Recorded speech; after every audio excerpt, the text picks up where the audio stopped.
વાત દક્ષિણ ગુજરાતી પણ કરી લઈએ। ભરૂચ જિલ્લામાં વરસાદી માહોલ જોવા મળી રહ્યો છે। સમગ્ર પંથકમાં પવન સાથે વરસાદ આવ્યો છે। ભરૂચ શહેરમાં પણ પવન સાથે વરસાદ આવ્યો છે। ભરૂચ પંથકમાં પણ વરસાદ છે અને આ ભારે પવનના કારણે વૃક્ષ પણ ધરાશાયી થયું છે। તો આજે દ્રશ્યો આપ જોઈ રહ્યા છો ભરૂચના છે। હજુ પણ વરસાદની આગાહી છે। પવન સાથે વરસાદ આવ્યો છે। હવામાન વિભાગની આગાહીના પ્રમાણે ભરૂચ જિલ્લામાં કમોસમી વરસાદની શરૂઆત થઈ છે।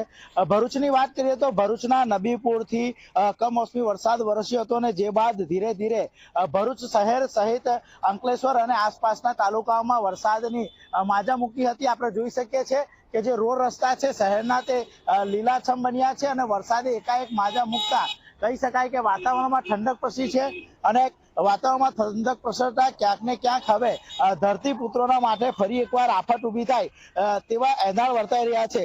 પરંતુ એકાએક આ કમોસમી વરસાદને પગલે 40 ડિગ્રીના ધોમધખતા તાપમાં ક્યાંક ને ક્યાંક લોકોને હવે રાહત અનુભવી છે। પરંતુ આ રાહત થોડાક સમય બાદ હોય, કાલે ફરી તાપમાન વધતા લોકોને આકરી ગરમીનો સામનો કરવો પડશે। પરંતુ કમોસમી વરસાદને પગલે હવે કહી શકાય કે લોકોમાં ઠંડક તો પ્રસરી છે પરંતુ ધરતીપુત્રોના માટે મોટી આફત ઊભી થઈ છે। વાસુ પરમાર, ઝી મીડિયા, ભરૂચ। અને હવે